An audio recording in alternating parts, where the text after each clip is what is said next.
Il existe une éventualité que la Terre acquiert le potentiel nécessaire pour reconquérir l'autonomie et l'indépendance, mais seulement dans la mesure où l'humanité sera capable d'appliquer de façon concentrée le génie des créateurs incarnés de la Terre à la solution du problème de l'amnésie. Toutefois, il convient d'observer, à titre de réserve, que la capacité d'invention des créateurs incarnés qui ont été exilés sur cette planète est sévèrement compromise par les éléments criminels fondus dans la population terrestre. En particulier, les politiciens, les bellicistes et les physiciens qui créent une infinité d'armements, tels que les bombes nucléaires, les armes chimiques, les maladies et le chaos social. Ces groupes ont le pouvoir d'exterminer définitivement toute forme de vie sur Terre. En conséquence, les problèmes fondamentaux qui doivent être résolus afin de nous assurer que la Terre ne sera pas détruite par la technologie sont les problèmes sociaux et humanitaires. Les plus grands esprits scientifiques de la Terre, en dépit de leur génie mathématique ou mécanique, ne se sont jamais confrontés à ces problèmes. C'est pourquoi ne vous en remettez pas aux scientifiques pour sauver la Terre ou le futur de l'humanité.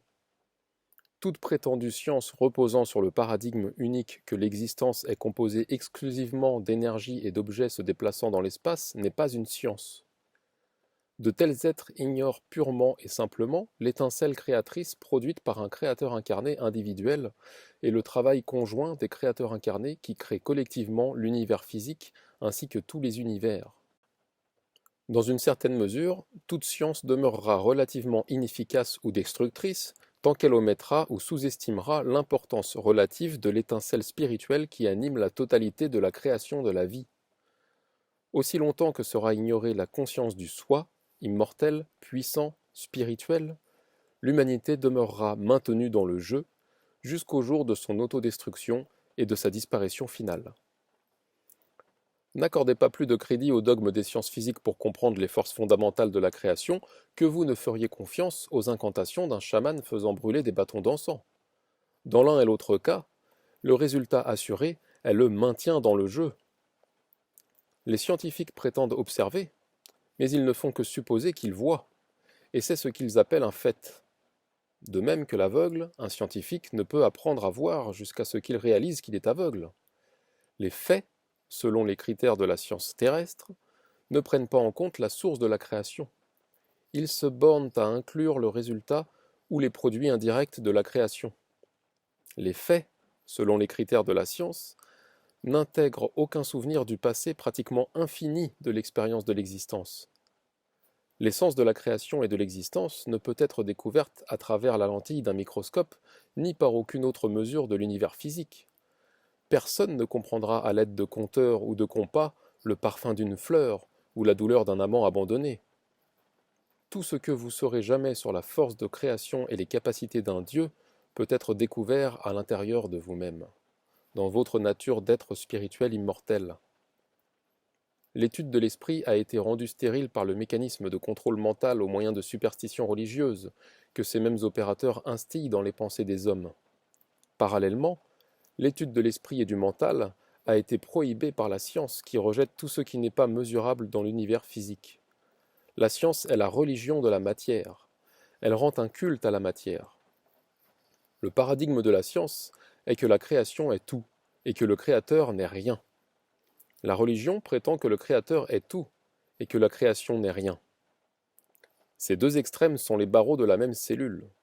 Ils empêchent d'observer la totalité du phénomène comme un ensemble interactif.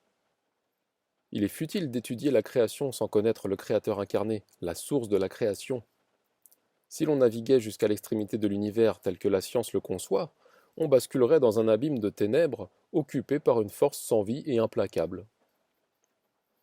Sur Terre, on vous a persuadé que les océans du mental et de l'esprit sont peuplés de monstres hideux et morbides, qui vont vous dévorer vivants si vous vous aventurez loin des rivages de la superstition. Le jeu est formé de fantômes qui habitent vos pensées. Ces fantômes sont faits de mensonges, de douleurs, de pertes et de peurs. Les vrais génies de la civilisation sont les créateurs incarnés qui rendront d'autres créateurs incarnés capables de récupérer leur mémoire et de reconquérir la réalisation de soi et l'autodétermination. Cette question n'est pas résolue en imposant des normes morales au comportement ou par le contrôle des individus à travers le mystère, la foi religieuse, les drogues, les fusils, ni par quelque autre dogme imposé par une société esclavagiste. La survie de la Terre et de tout être vivant sur Terre dépend de la capacité à recouvrer la mémoire des facultés que vous avez accumulées au cours de millions d'années, en d'autres termes, de votre capacité à récupérer l'essence de vous-même. Il est dans mes intentions, même si cela n'entre pas dans mes ordres de mission, de vous assister dans vos efforts afin de promouvoir le progrès scientifique et le sens humanitaire sur Terre. Mon intention est de venir en aide à d'autres créateurs incarnés, de sorte qu'ils puissent s'aider eux-mêmes. En vue de résoudre le problème de l'amnésie sur Terre, vous aurez besoin d'une quantité considérable de technologies avancées, de même que de stabilité sociale. En effet, il vous sera nécessaire de consacrer du temps à la recherche et à la mise au point de techniques destinées à affranchir le créateur incarné vis-à-vis du corps et à libérer de l'amnésie le mental du créateur incarné. Notre objectif est d'empêcher la destruction ainsi que d'accélérer le développement des technologies qui préserveront les infrastructures de la biosphère, de l'hydrosphère et de l'atmosphère de la Terre. À cet égard, vous découvrirez, en procédant à un examen très scrupuleux et approfondi, que mon vaisseau contient un large éventail de technologies qui n'existent pas encore sur Terre.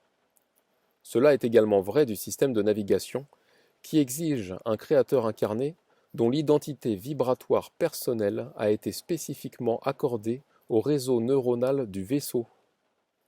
Le pilote du vaisseau doit impérativement posséder un très haut degré d'énergie volitive, de discipline, d'entraînement et d'intelligence pour piloter un tel vaisseau. Les créateurs incarnés de la Terre sont incapables d'une telle performance parce qu'elle exige l'utilisation d'un corps artificiel créé spécialement à cet effet. Toutefois, je suis confiante que la Terre compte nombre d'ingénieurs compétents qui développeront des technologies utiles à partir de ces ressources.